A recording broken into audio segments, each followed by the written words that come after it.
very violent. Yeah. It showed a lot of sort of situational kind of, using the environment and the freakers that we see kind of to the advantage of the player. Yeah.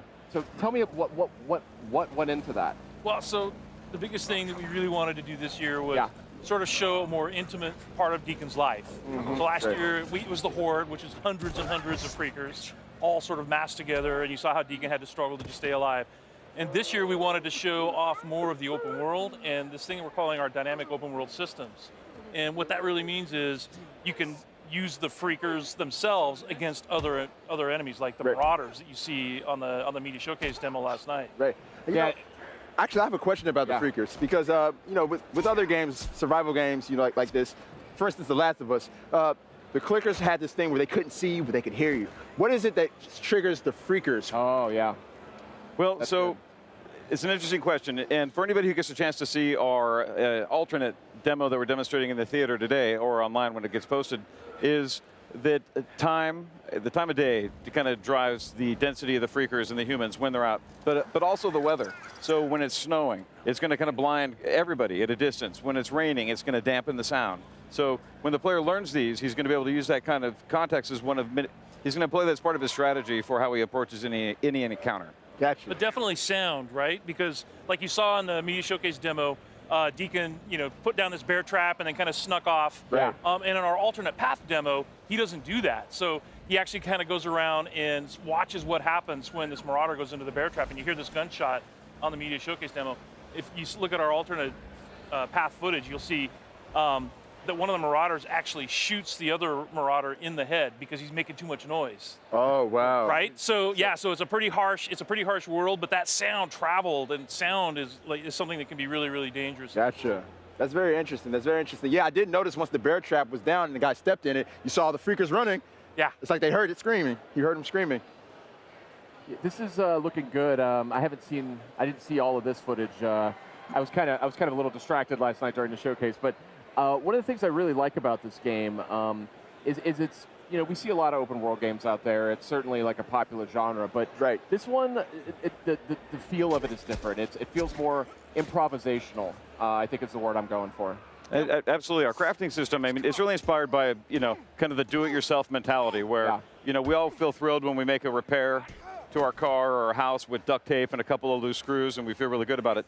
That's Deacon. He's making use of everything he can find in the environment, and they have to scavenge and search for things and employ them in really clever ways. And he has to do it. He has to do it to survive. So like you see right here, this is the same clothesline that Deacon ran into, and in this demo, the runners aren't chasing him. So basically, he has the opportunity to see the ambush before it happens, goes around it, comes up behind them, and takes those guys out from behind. Right. So that's to your point. And then he strangles them with their own clothesline too. Yeah, exactly. So he makes use of the whole buffalo. And it's a dynamic event that can happen. You can be out in the world doing a job or a mission, and then suddenly you've got Marauders that are ambushing you on the highway, and it's a dynamic event. There's no way to predict when it's going to happen. You just got to pay attention. Well, is there more than just like a clothesline in the middle? Do they find more ways to ambush you? Yeah, it's a dangerous world, and it's something where the Horde is dangerous, freakers are dangerous, but so too are humans because they're cunning and clever, and they too are using everything they can find to employ against their enemies. And let's just say clothesline is one of many things. We'll get into it at a later date. Okay. Now tell me a little bit about, maybe a little bit of the backstory about why these freakers are being hung up like this. Is that like a defense mechanism? Is it? Yeah, absolutely. Yeah, so what they do is we call it the meat wall. And what they'll do is, like in this case, they have a bear trap under this dead freaker corpse. And what they'll do is they'll put a trap under it, and then those other freakers are attracted to the meat. They're all hungry all the time. That's what happens, evidently, if you become a freaker. But they hang up the meat walls again. It's kind of like a wall to protect the encampment. So you can always tell when you're coming close to a Marauder camp because you'll run into these kinds of traps. Yeah, they had all kinds of defenses too. The first thing Deacon did was trip over that little thing in the tin cans. And that's what drew the first guy out, which is why he'd think on his toes, scramble for a bush, and then wait, and then kill the guy when he came by. Right. And again, in the alternate path that we're showing, it's something where if the players are thoughtful and if they take time, they don't just rush into things, they're going to be able to employ a different analysis of the terrain. They're going to be able to look for these things and see him. And that's how he sees a clothesline. And when the players are careful and cautious and assume the world's dangerous, they can turn the tables on the bad guys using the same tools that they're using against the player against them. Yeah, so like what you're seeing now is part of the alternate path. changed up the time of day, changed up the weather. Okay, I was going to say, I didn't remember this from the showcase. Exactly, Yeah. because it's colder now, more freakers are coming out, so freakers are stronger when it's cold out. So interesting. You really got to be careful when it's snowing. Also, the bike handles differently. It's like if you'd seen the earlier part when Deacon's trying to ride his bike through the snow, it's very, very different. Oh, this is really cool. I didn't realize. Interesting. So here's your meat wall, right? The meat wall there. Yeah. That seems like a pretty smart move, if I'm honest. Yeah, yeah. But yeah, look at this, a beautiful looking game too. And I know you guys are digging into the PS4 Pro as well as you make this title. This is one that's been shown off a number of times. Right. I know you have HDR. Tell me a little bit about like working with PS4 Pro as you develop the game. Well, the biggest thing is just the resolution. So dynamic 4K, and if you get a chance to see this thing on a 4K monitor and HDR. Oh yeah. You know, and HDR is honestly to me the most impressive thing because it really sort of simulates what the human eye can see. The gamut of colors is just amazing. So watching it in 4K HDR is something you have to do. It's beautiful enough without 4K, and then you add that to the mix, and it's mind blowing. Yeah. Right. You know, one thing that stands out to me about Days Gone, you know, amongst the other undead games out there, is that you can get so many zombies on the screen in this thing, or freakers on the screen at once. So can you tell us a little bit about how you guys went about making that happen and just getting so many freakers on the screen at one time? Was that a technical feat for you guys? Oh, absolutely. So we have a really, really talented team. Some of our engineers and artists and designers and audio and everything, but I think we have we have this one engineer that's literally I've been at Sony for 20 years. Chris has been there like 26 years. Wow. And this other engineer has been there like 23 years or something. And he does all of our physics. And he really, really, really worked hard to make sure that we could have as many freakers on the screen as we can. And last year's demo was no joke. Right. We had 300 active on screen at once. Wow. And the overall horde for the sawmill, we were managing something like, how many did you say it was? Killed 1,000. It was 1,000 freakers. Yeah. Whoa. And then 300 more showed up at the end too. So. Yeah. So it's pretty impressive. So we're even impressed by it. What do you do when you're confronted by that many freakers and in this game? I mean, we saw last year's demo. I'm not sure that ended so well. Didn't seemed like a pretty desperate ending. Yeah. Well, what do you do? What could be an effective technique for getting out of that? Weaponize them, like we saw in the demo, them, right? Where so that wasn't actually a horde; it was a swarm, a smaller. Okay. One in this E3's demos. Yeah, in this year's E3 demo. So it's something where you can even weaponize the larger horde as well. But it's something where it's a threat to you. But if you're smart and you don't just rush into everything, you can stop and contemplate how you can utilize every weapon and every enemy and the environment against each other as part of your tool set. And I think the short answer is until you have progressed, because this it's like taking on a swarm is something you can probably do pretty early in the game. Yeah. The horde encounters are probably later in the game, and you just do what Deacon did last year. The shortest answer is run. When you run.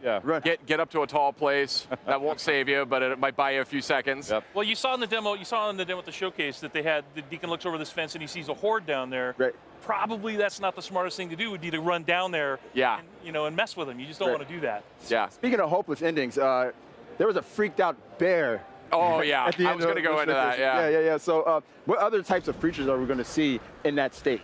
Well, last year we saw the horde, right. We saw swarmers, we saw the newts, which are adolescents when they were infected. We saw regular wolves, right? This year we're showing the rager bear, that's what we call it, is the rager bear. We saw runners, so runners are infected wolves. And those are the ones that, Deacon kind of ran across, then gnawing on somebody's corpse, and then one of them chased him. And the thing about runners is they can outrun your bike. And if they catch up to you, they will knock you from your bike. So it's another example of dynamic events that happen in the world that make the world dangerous all the time. Wow. Such a cool game you guys are making.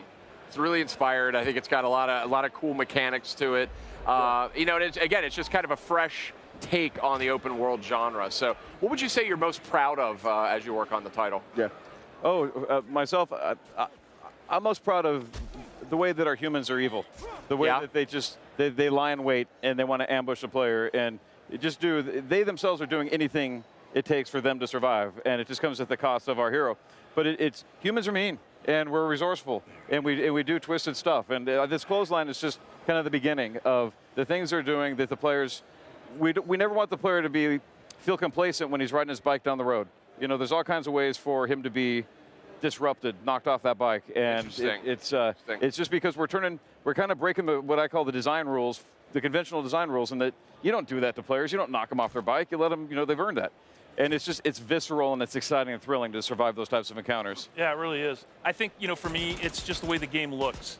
So, and when you get a chance to play it the way it plays. So, like I said, we have these super talented engineers and artists and designers, and the game just looks amazing. Our goal was to create a AAA console quality open world experience, because that's not something we had really seen.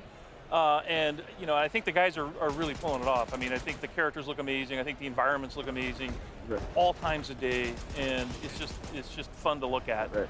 I'm just super excited to find out how the world of Days Gone got to where it is. Yeah. You know, the origin story and how it led to these freakers pretty much taking over. Yeah. Yeah. Yeah. Good stuff, guys. Days Gone coming out on PS4. Do you guys have a release time frame yet?